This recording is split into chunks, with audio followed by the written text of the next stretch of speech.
네, 비트베리의 장성훈입니다. 소개시켜주신 김문수 대표님께 감사드리고요. 저희가 준비한 주제는 스타트업 사례로 보는 이제 블록체인 이야기인데요. 일단 제 소개를 먼저 드리고 이제 시작을 하도록 하겠습니다.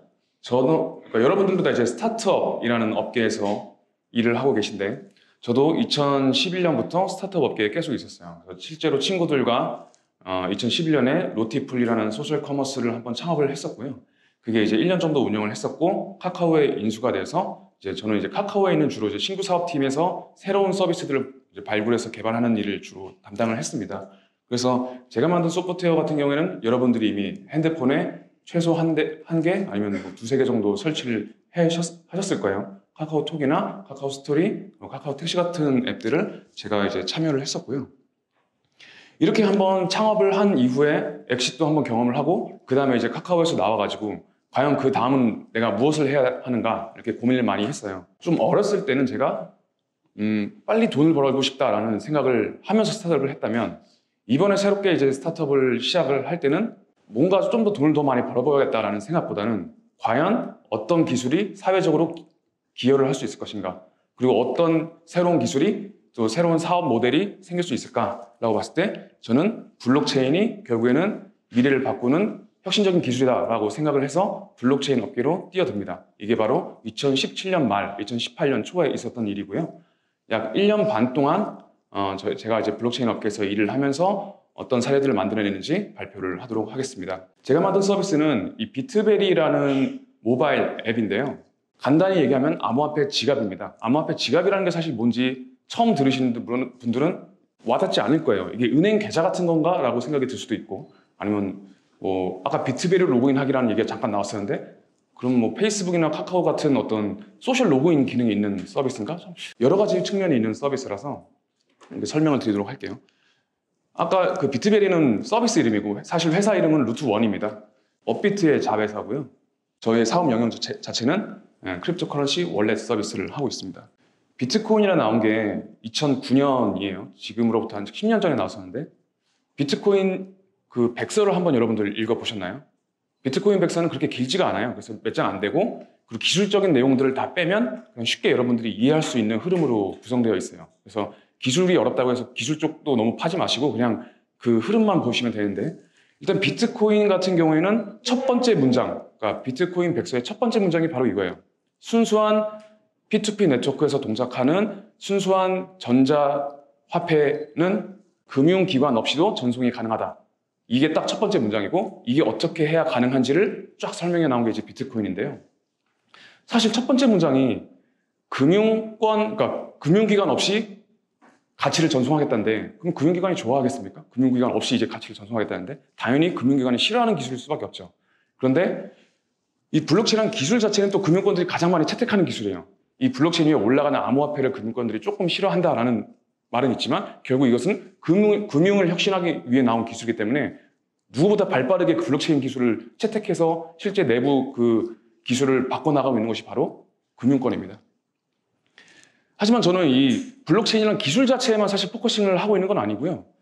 어떻게 비트코인이 돌아가는지를 잘 생각해보면 이런 순서가 있어요. P2P 네트워크를 구성이 되어 있으면 이제 중간자 없이 전송이 가능한데, 과연 P2P 노드를 누가 돌릴 것인가?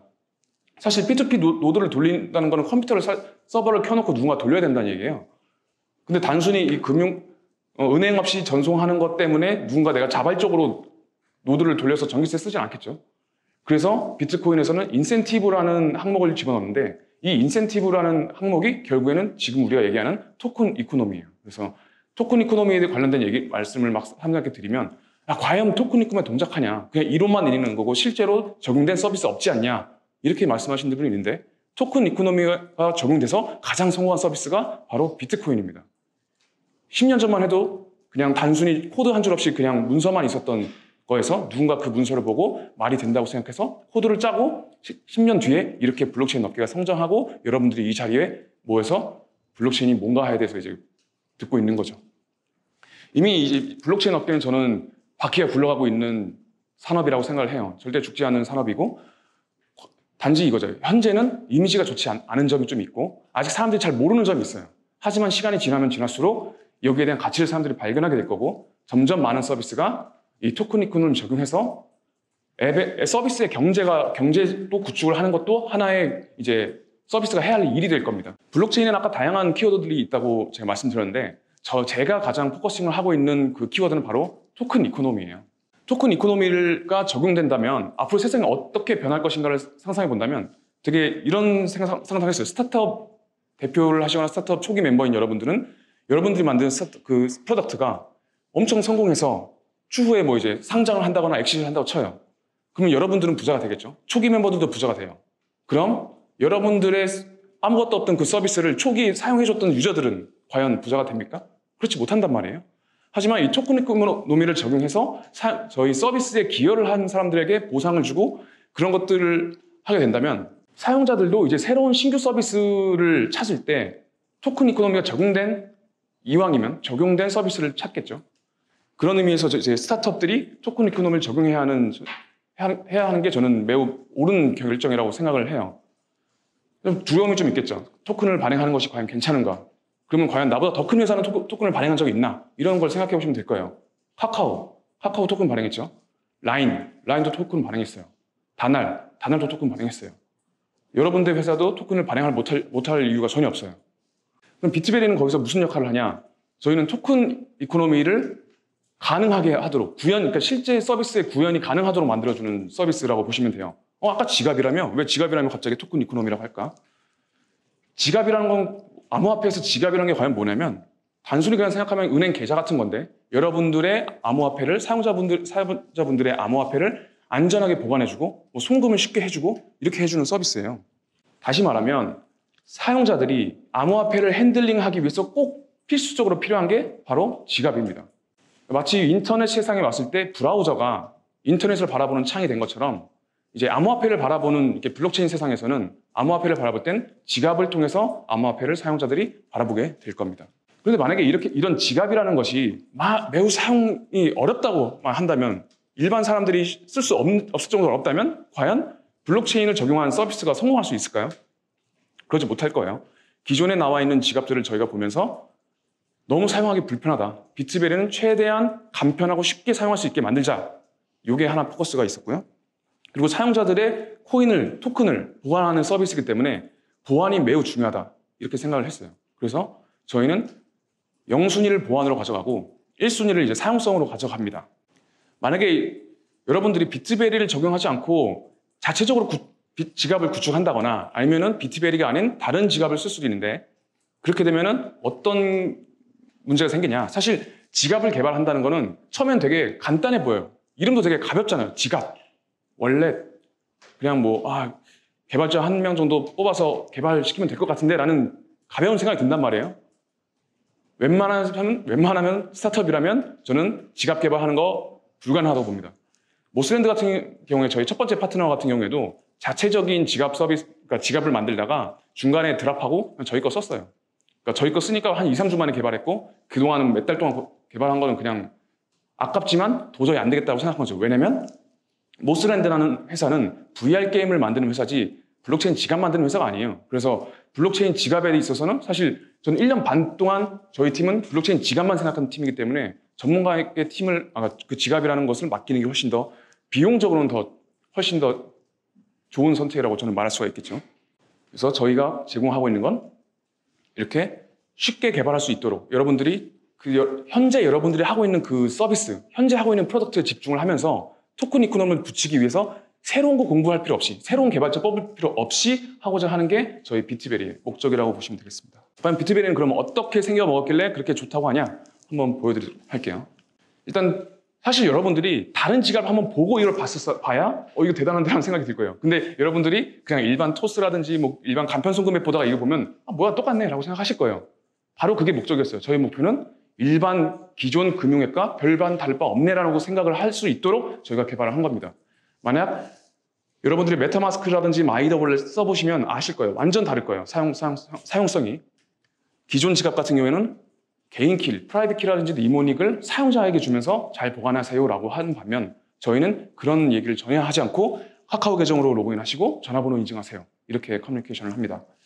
그리고 이제 결제 같은 것도 당연히 저희가 다 구현을 해놔서 여러분들의 서비스에서 토큰 결제를 받고 싶다라고 하면 비트베리 API를 통해서 쉽게 결제 구현이 가능하고요.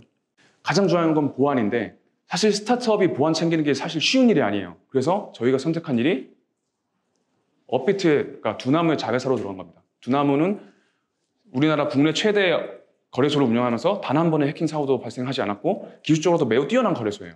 그래서 제가 업비트를 찾아가서 이런 서비스, 비트베리와 같은 서비스를 만들기 위해서 업비트와 협업을 하고 싶습니다. 손을 잡고 보안에 좀 신경을 탄탄하게 쓰고 싶습니다. 라고 해서 제가 이제 업비트 자회사로 들어가게 된 거고요. 그리고 업비트가 이미 구축해놓은 보안이라든지 아니면 사무실 보안이라든지 이런 것들을 그대로 저희가 가져오면서 추가로 이제 비트베리를 위한 수정을 했을 거 아니에요? 그 수정한 부분에 대해서는 TOR이라는 화이트 해커 집단의 검수를 다 라인 바이 라인으로 받았어요.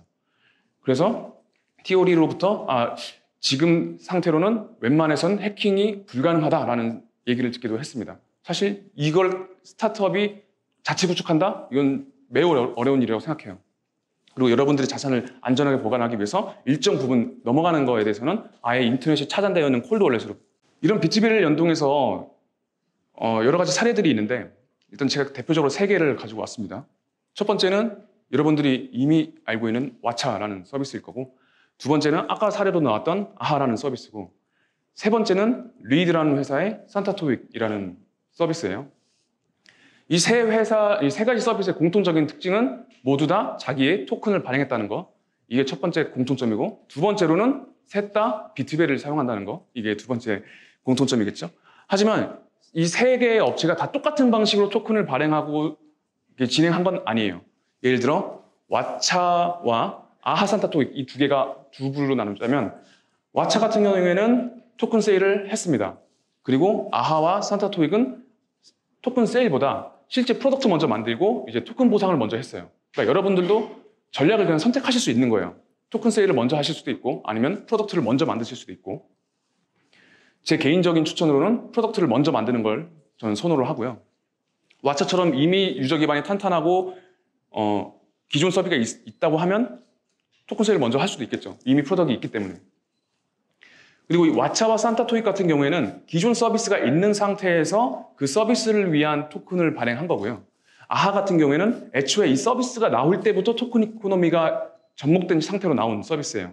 그러니까 여러분들도 현재 이미 서비스가 나와 있다면 왓챠나 산타토익처럼 기존 서비스와 어떻게 토큰 이코노미를 연결시킬 것인가를 고민하시면 되고, 아직 여러분들이 출시한 서비스가 없다면 첫 출시부터 토큰 이코노미가 적용된 그런 아하와 같은 사례를 여러분들이 만드실 수 있을 거예요. 그중에 이제 산타토익에 대한 얘기를 좀 더 깊게 해보죠. 산타토익이 어떤 서비스인지 여러분들 어느 정도는 아실 거예요. 한 번 더 간단하게 말씀을 드리면,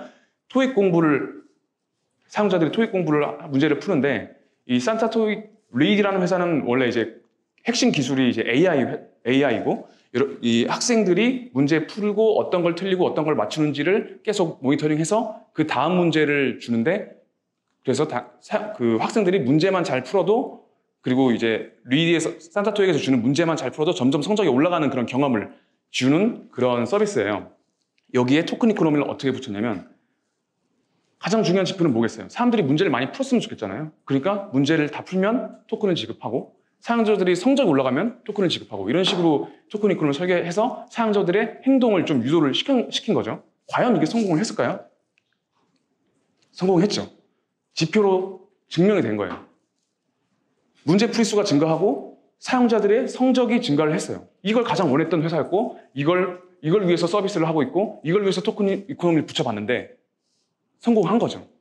앞으로는 요즘, 그러니까 오늘도 그래, 몇 번 얘기 들었는데, 산타토익 이 사례가 상당히 큰, 어떻게 보면 국내 그 토큰 이코노미를 적용하고자 하는 그런 회사들에게 큰 뭐라고 해야 되죠? 어떤 이벤트가 된다고 저는 생각을 해요.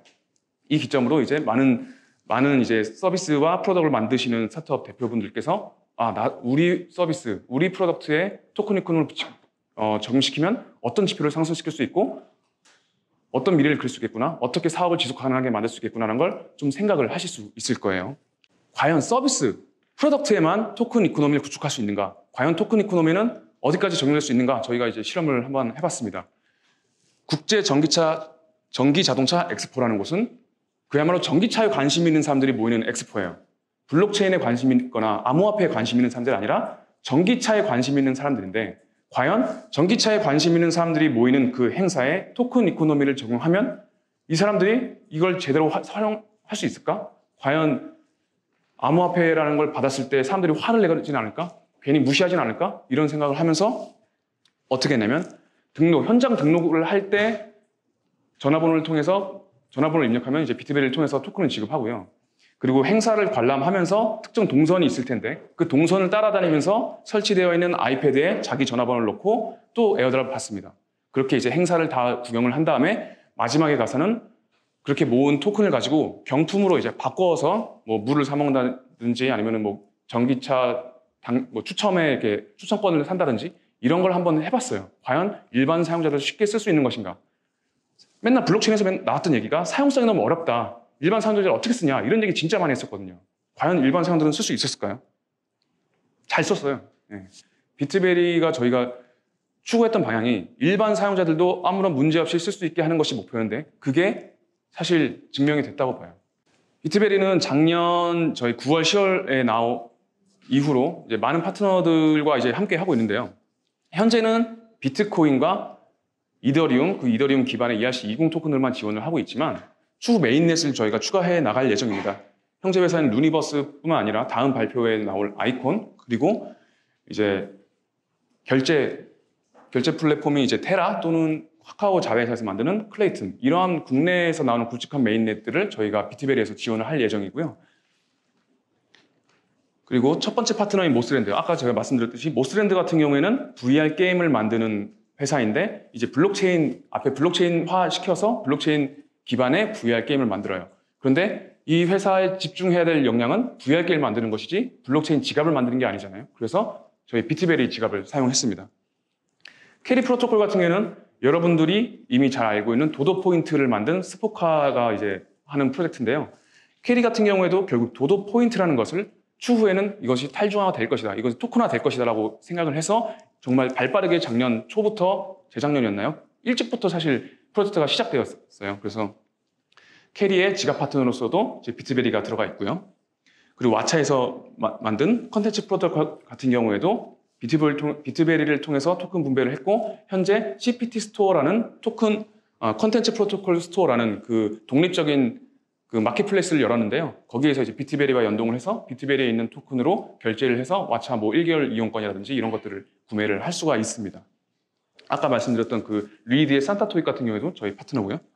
그리고 아하 같은 경우에도 아까 말씀드렸다시피 그 토큰 이코노미 처음부터 적용해서 나온 서비스가 되고요. 이 소다라는 것은 여러분 시럽 테이블이라는 맛집 앱을 아실 거예요. 예전에 SK에서 시럽 테이블이라는 앱을 냈었는데 몬스터 큐브라는 회사가 이 시럽 테이블을 인수했고 이 시럽 테이블을 탈중화시켜서 이제 소다 테이블로 바꾸면서 토큰 이코노미를 적용시키겠다라고 나온 거예요. 그게 이제 소다하고 그것도 역시 비트베리와 함께하고 있습니다. 이런 식으로 저희 사례를 만들면 이게 전부가 아니고 사실 현재 지금까지 저희가 함께하고 있는 파트너가 거의 20군데 이상, 거의 25군데 정도 되는데요. 이걸 다 하나하나 일일이 설명드릴 수는 없지만 언제든지 저에게 오늘 행사장에서 오셔서 저한테 물어봐 주시면 제가 여러분들의 서비스에 어떻게 비트베리가 접목될 수 있고 어떤 식으로 토큰 이코노미를 적용시켜야 되는지 그런 것을 함께 얘기해 볼 수 있을 거라고 생각을 합니다. 네, 제 발표는 여기까지고요. 네, 발표 들어주셔서 감사합니다. 장성훈이었습니다.